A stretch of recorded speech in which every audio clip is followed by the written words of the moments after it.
Good morning, everyone. My name is Hans de Goede. I'm a software engineer in Red Hat's graphics team. I've been working on Nouveau, the open source Nvidea GPU driver, for about 9 months now. I'm still learning a lot of stuff. It's a big topic. I would like to talk to you about compute support in Mesa, or OpenCL support, and specifically for Nvidia cards using Nouveau. My main topic is converting LLVM intermediate representation to TGSI. That sounds a bit like black magic. I'll explain all those acronyms later. First, let's take a look at Mesa's compute stack, which shows the picture where my work fits in the entire story. So we start with an OpenCL program, or possibly an SPRV binary. SPRV is a new binary format for compute and normal shaders, which is part of blank. The whole new hip and happening OpenGL replacements, whose name I don't remember at the moment. Vulkan, exactly, which is part of Vulkan, SPRV. So we either have a SPRV binary, or actually what I'm focusing on is OpenCL. And then in the OpenCL case, we can put that through CLang. CLang is the C compiler, which is part of the LLVM compiler suite. But CLang does not only compute regular C, but also OpenCL. And then we would get LLVM intermediate representation. There also is are patches for CLang to take SPRV as input and translate that to LLVM IR. Oh no, that's not true actually. Or to take OpenCL and translate that to SPRV. So there are two paths. One is my work, which I'm working on, which is at the bottom here. That is taking LLVM intermediate representation and translating it to TGSI, which is yet another intermediate representation. The other one is compiling it to SPRV. The Vulkan workgroup has LLVM patches for that, so for that error, if you start with SPRV input, or OpenCL input also. And someone else, Pierre Moreau, is actually working on a second way of getting OpenCL support, which is via SPRV. So he is working on a SPRV to N50ER compiler, while I'm working on an LLVM to TGSI LLVM backend. And then we both end up with NV50 intermediate representation, which is yet another intermediate representation, before going actually to the machine code for your GPU. So two ways. I'm going to focus on my work. Pierre isn't here today.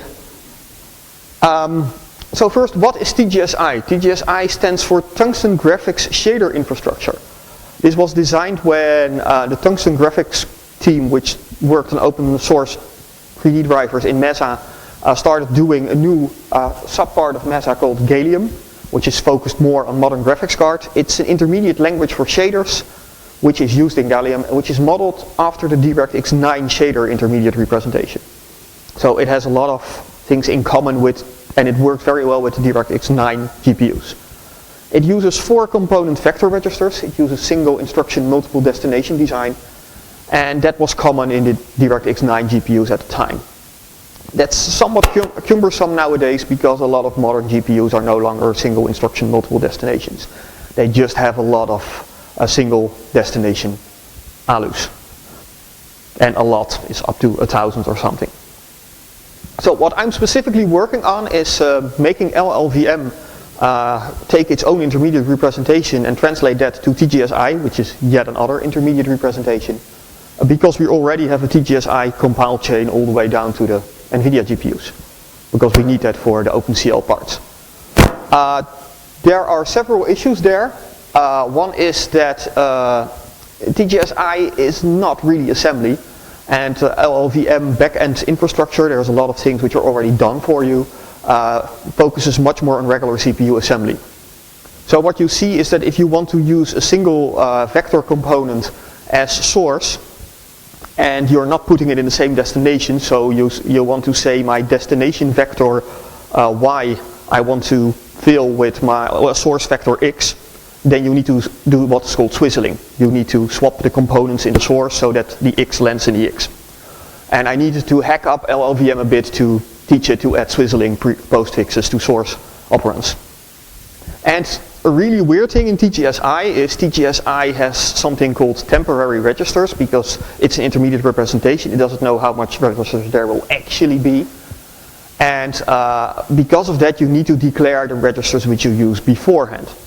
Which in normal assembly, if you're targeting an Intel CPU, you know exactly which registers there are and you don't need to declare them.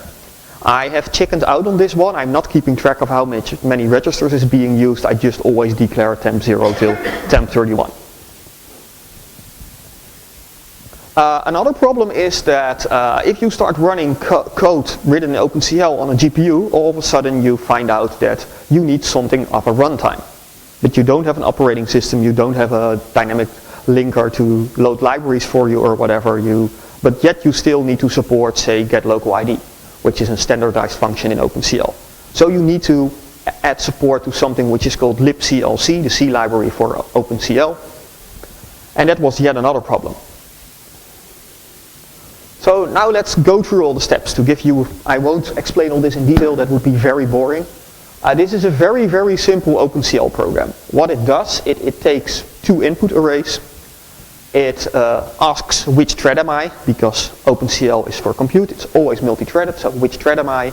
And then depending on the thread, it modifies the destination buffer by subtracting one of the input values from the input array. This is just a really simple test, which is very minimalistic, which was very good to get the entire chain up and running. So once we put this through LLVM, it looks really ugly, basically. This is LLVM intermediate representation, and this has not been written to be easy to read. So I won't bore you with all the contents of this. One thing stands out, which is we see a call to getLocalID at the top. Now that's a problem that we're calling getLocalID because we're calling a function, but that assumes that we have a library somewhere or maybe dynamic linking, a DLL, which is not the case on the GPU. We need to get rid of that getLocalID call. So that brings the next steps, libclc, and libclc does not do much here. All it does is it has some inline code which translates that getLocalID call into a read thread ID X. One thing which we see which it does do is the inline code has removed the parameter, right? Over here it gets a parameter, it gets a 0, which means I want the thread ID in the X space, X address space, and here we see it calls the LLVM TGSI read thread ID X. This is an intrinsic. I define this in my LLVM backend as an internal compiler function. So once we actually start generating code, this will go away and it will be replaced by actually register access to the special register which holds the thread ID. Well, then we go to TGSI. We have a number of declarations. We have something called system values, the block ID and block size. These are the four things which you need to know if you want to know how big your grid is, how big your local blocks are, which thread you are and which block you are. Then we need to declare some memory. There are four types of memory in OpenCL. Global memory is shared between all your shaders. Shared memory is shared between all your shaders within a block. And private memory is private. And input is special memory which gives you your kernel input parameters. So if we go back, then the two input parameters, vols and buff, are in the input memory. Those are all separate address spaces in OpenCL and also in TGSI. Then, as I said before, I chickened out. I'm saying I have 32 registers. And then we see something else which is weird about OpenCL or TGSI, which I actually need to fix a bit harder. I found a problem with my current implementation, which is if you look over here, then when it wants to do a left shift, say here the percent multiply is shift left that input variable by 5 bits, then that 5 is just a number, right? It's what's called an immediate in programming. But TGSI is a really weird language. It does not support direct intermediates in instructions. You need to first declare all your intermediates and then you need to index your intermediate address space, which is somewhat weird. So I had to modify the backend to keep track of all the immediates used and declare them beforehand. So we see the 4 intermediates used here. And then we see over here where this is the actual program, this is the entire actual TGSI code generated for the little test program. And we see that we're addressing intermediate 0, intermediate 1, etc. And also here we see the swizzling postfixes, right? We're storing something in destination temp1.i, but we don't want to take the .y component of wherever memory tree is pointing. We want to directly use that, so we add a .xxxx. Like, it doesn't matter where I'm storing it, always take x from the source. And actually, if we actually want to use y as a source, which we are seeing one line lower, we're actually specifying .yyyyy as swizzling component. Because the LLVM backend generator is not aware of swizzling at all. So we just need, it just says give me temp1.y with a single .y. And then TGSI says that's not possible, you cannot take a single thing, you must take the entire vector. And then if you on the destination side you only specify one destination, it will take that component of the source vector. So you need to first swap the components within the source vector to make sure you get the right one. Well, after that, we put this through the the Nouveau code generator, which is internally to Nouveau, which takes TGSI and goes all the way down to the GPU. And then it looks like this. It's actually a very small, simple program. It's only 9 instructions.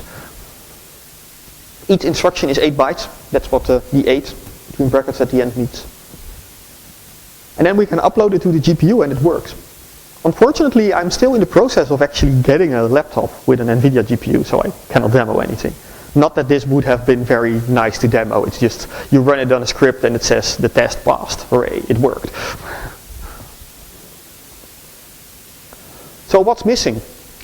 In the back end, I don't have support for doubles. I sort of have support for vectors, the basic is there, but it's completely untested. Control flow should theoretically just work, but it's untested. A function call support is missing. I discussed this at the graphics dev room at FOSDEM. And it looks like we don't need to actually implement function call support. Because GPUs don't have a stack, so this would mean creating a software stack and reserving one register as stack pointer, yada yada. Instead, it seems that all the commercial binary drivers are actually just inlining everything. They're telling LLVM, if they're using LLVM, just inline every single function. And then you don't, as long as you have enough registers, you don't need a stack. And otherwise you need support for what's called register spilling to fixed memory addresses. I haven't done any tests yet with multi-dimensional input or output data. Right? We saw that your thread IDs have dimensions. You have an X, Y, Z. Everything is based on 3D, so you have at least 3 dimensions, often 4. Yeah, that's not tested yet, and probably will need work. libclc currently only supports get local ID and friends. So get local ID, get global ID, etc. Everything else is missing. What's missing on the Nouveau side? And then Clover. Clover is the Mesa lib OpenCL implementation. Image support, atomic support, memory barriers, fences, support for more GPU models. I'm currently only testing on one GPU model, basically everything. But in open source 3D graphics we have something called Piglet, which is a huge test suite with a lot of tests for OpenGL and OpenCL. And I've run all the 470 OpenCL tests in Piglet on my code base last Friday actually. And it actually manages to pass 57 tests already. Or slightly more than 10%. What I found out was that a lot of the Piglet tests use one CL file which defines multiple kernels. And currently my code doesn't support that yet, it only supports a single kernel in a .cl file. So my plan for next week is to fix that, and hopefully then that number will go up by a significant amount. And after that it's just see whatever fruit is lowest hanging and try to get that number up to at least 400. And preferably, of course, we will see that 470 of the 470 test passes. Oh, and the last one is especially nasty. 32 don't just fail, they somehow crash. So, this was it. I wanted to say at the beginning that this is not going to take half an hour, but I forgot. If you, for some reason, want to try out my code, it's all in those 3 repos. You will need to build a custom LLVM, a custom CLang, a custom libclc, and the custom Mesa, I forgot the link, same thing. And then you could run my code and see it fail horribly, because see this slide, right?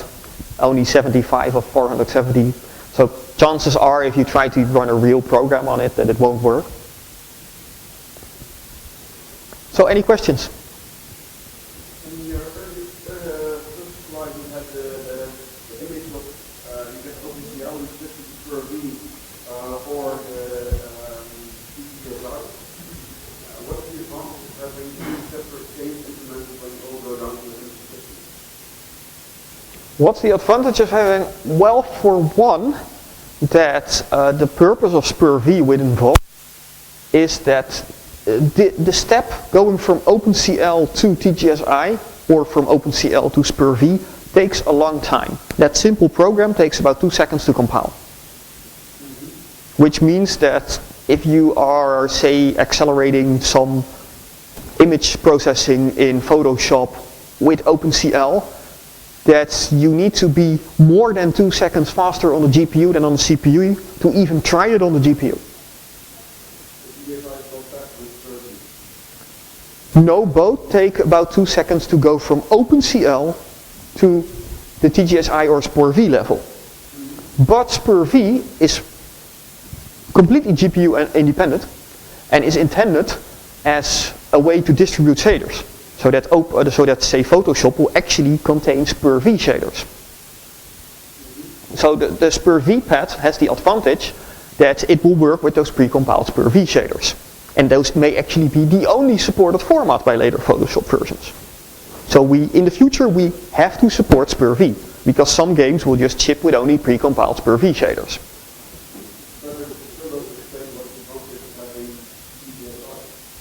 So what's the advantage of the TGSI path? Well, that Pierre is working on a SPUR-V to NV50 ER compiler, which means that, well, for one, the path from LLVM ER to SPUR-V is an out of 3 LLVM patch from the Vulkan workgroup, which still needs to be upstreamed. And there are some roadblocks there, but I expect that eventually that will happen. Another thing is that Pierre's work will only work for Nouveau or for Nvidea GPUs. But for a lot of other GPUs which are supported by Gallium, like, so it's the day I cannot remember anything, I believe. It was too late yesterday evening. There is this project for a driver for reverse engineered 3D driver for the GPU in IMX6 GPUs. I can't remember the name, but that's one example. That's an ARM-specific GPU, Vivanti, the Vivanti project. The Vivanti GPUs are supported in Gallium to do OpenCL now, and they will basically, once my work is complete, they will get OpenCL support for free. Right? Because every driver in Gallium already has a TGSI to native GPU compiler, because all the GLSL shaders, which are part of the OpenGL support in Gallium, are already compiled to TGSI. Right? So if you look at the OpenGL side of things, then you go from GLSL, GL shader language, to TGSI to native GPU instructions. So that TGSI to native GPU instructions is there for every single Gallium driver. So this work will not only benefit Nouveau, but it will also benefit others. Another reason for choosing my path is that when I started, Vulkan was not yet an official standard. It was still in development. And it wasn't sure yet when it would actually become stable. I mean, it's just become official a couple of weeks ago, right? Before that it was a moving target. So basically, in the end, you want SPUR-V support for everything, but because you have so much TGSI support for other colors, it's interesting to have the LLVM to TGSI. Yes. And also because SPUR-V is like interesting a couple of years from now, and OpenCL was interesting yesterday.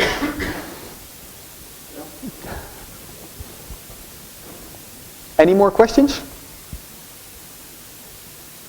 Oh, thanks for your time then.